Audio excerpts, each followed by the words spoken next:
یاد رکھیں کہ ہر آبادی میں کم از کم کسی ایک شخص کا اعتکاف کرنا سنت مؤکدہ علی الکفایہ ہے۔ اگر کسی ایک شخص نے بھی یہ سنت ادا نہیں کی تو پوری آبادی والے اس سنت کو چھوڑنے کی وجہ سے سبھی گنہگار ہوں گے۔ اگر بستی میں سے کوئی ایک شخص بھی اس سنت کو ادا کرنے والا ہو گیا اور اعتکاف اس نے کر لیا تو پھر یہ تمام ہی بستی والوں کی طرف سے سنت ادا سمجھی جائے گی اور ہو جائے گی۔ لیکن بہتر یہ ہے کہ ہر مسجد میں اعتکاف کا اہتمام کیا جائے، کیونکہ بعض علماء نے ہر محلے والوں کے لیے اعتکاف کو ہی سنت قرار دیا ہے۔ اعتکاف کرنے والوں کے لیے کچھ شرائط ہیں۔ نمبر 1، مسلمان ہونا، لہذا غیر مسلم کا اعتکاف اس کا معتبر نہیں ہوگا۔ عاقل اور بالغ ہونا، لہذا پاگل اور بچے کا اعتکاف بھی قابل اعتماد اور اعتبار نہیں ہوگا۔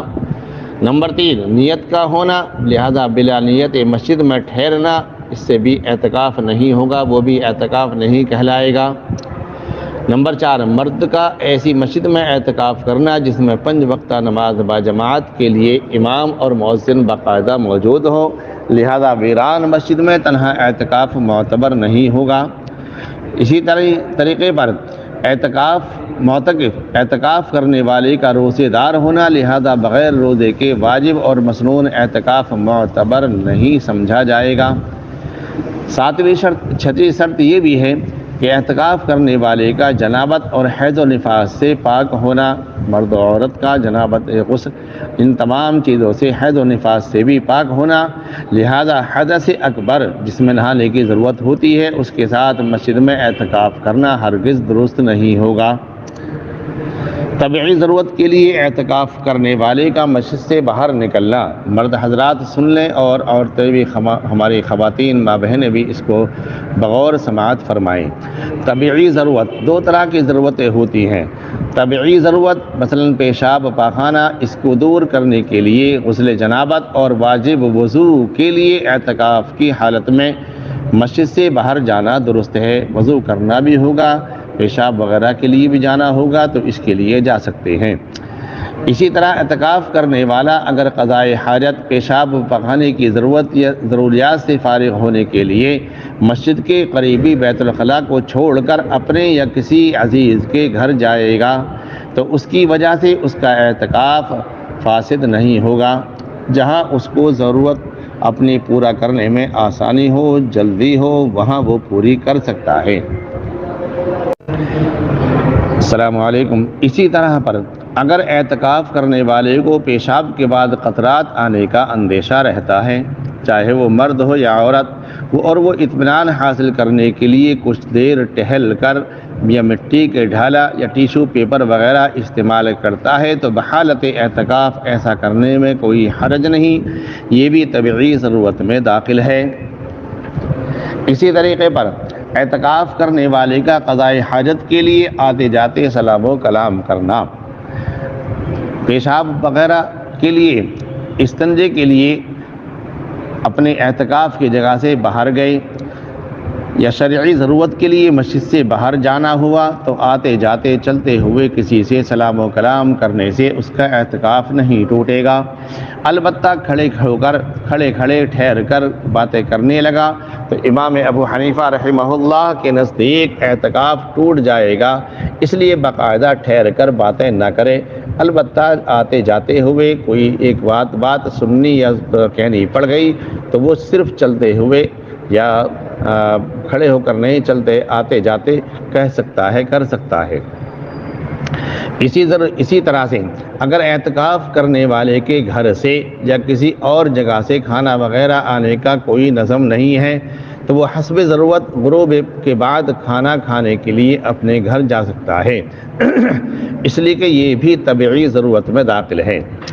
اسی طرح جو لوگ حرمین شریفین یعنی کہ مکہ المکرمہ میں رہتے ہیں، اگر وہ بھی آواز کو سنیں تو رمضان شریف میں اعتکاف کرنے کی سعادت حاصل کرتے ہیں اگر وہ وہاں اور وہ مغرب کے بعد قریبی ہوٹل پر جا کر کھانا کھا کر آئیں یا بیت اللہ کے باہر جو باہر کا صحن ہوتا ہے اس میں نکل کر کھانا کھا لے تو اس میں کوئی حرج نہیں ہے، کیونکہ یہ بھی طبعی ضرورت میں داخل ہے۔ صرف معاملہ یہ ہے کہ طبعی ضرورت کو پورا کر لے اور پورا کرنے کے بعد فوراً ہی مسجد میں اپنی اعتکاف کی جگہ پر حاضر ہو جائے۔ السلام علیکم ورحمۃ اللہ۔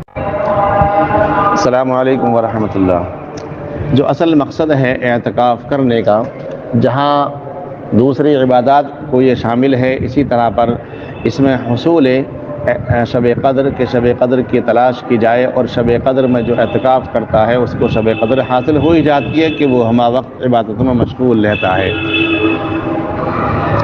اسی طریقے پر رمضان کے آخری عشرے میں عبادات کے اندر اضافہ کیا جائے۔ رمضان شریف کے آخری عشرے میں عبادات کے لیے کمر کس لی جائے۔ اما عائشہ رضی اللہ تعالی عنہ فرماتی ہیں کہ جب رمضان شریف کا آخری عشرہ آ جاتا تھا تو رسول اللہ صلی اللہ علیہ وسلم تہمد کس لیتے تھے، یعنی ازواج مطہرات سے قربت اور صحبت بھی نہیں فرماتے تھے، یا عبادت میں اضافہ اور محنت کے لیے کمر بستہ ہو جاتے تھے۔ خود پوری رات عبادت کرتے تھے اور گھر والوں کو بھی عبادت کے لیے جگاتے تھے۔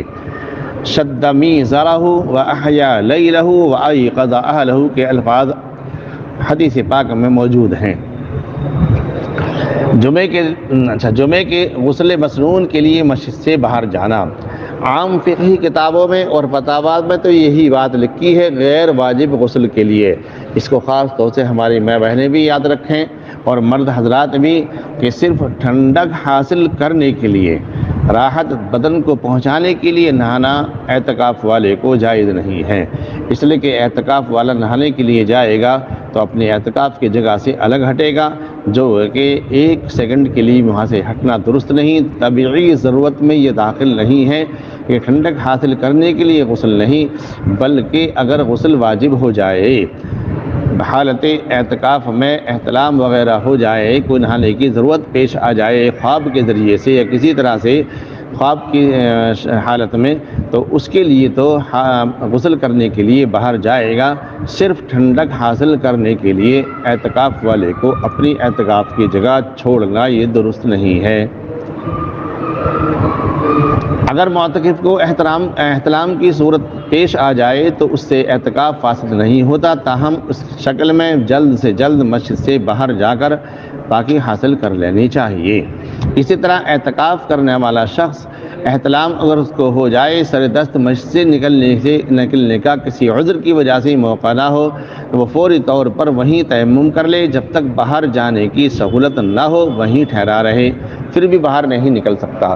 مثلا غسل کرنے کے لیے مسجد کے غسل خانے میں جائے گا، یہ ہماری ماں بہنیں ہیں، ان کو نہانے کی حاجت پیش آئی اور وہ اب اپنے اعتکاف کی جگہ سے اٹھیں گی، اور معلوم یہ ہے کہ جہاں باتھ روم ہے اس میں پہلے سے کوئی موجود ہے تو وہاں جا کر کے ان کو کھڑا ہونا پڑے گا، تو ایسا نہ کریں، بلکہ اپنے وہیں اعتکاف کی جگہ پر تیمم کر لیں، دیوار سے یا مٹی کا ڈھیلا اگر پاس میں ہو تو اس سے تیمم کر لیں اور پھر وہیں ٹھہری رہیں۔ جیسے ہی غسل خانہ وغیرہ خالی ہو جائے اور نہانے کے لیے تیار ہو جائیں، فوراً جا کر کے غسل خانے میں نہانے کے لیے فوراً پہنچ جائیں اور وہاں بھی زیادہ دیر تک نہ ٹھہریں۔ اسی طرح پر اگر معتکف شخص بیمار ہو، اعتکاف کرنے والا بیمار ہو، اسے مسجد سے باہر جا کر ڈاکٹر کو دکھانے کی ضرورت ہو، تو امام اعظم ابو حنیفہ رحمہ اللہ کے نزدیک اس مقصد سے مسجد سے باہر جانے سے اس کا اعتکاف ٹوٹ جائے گا، لیکن عذر کی بنا پر اس کو گناہ نہیں ہوگا، جبکہ صاحبین رحمہم اللہ کے نزدیک مجبوری میں اس کی گنجائش ہے۔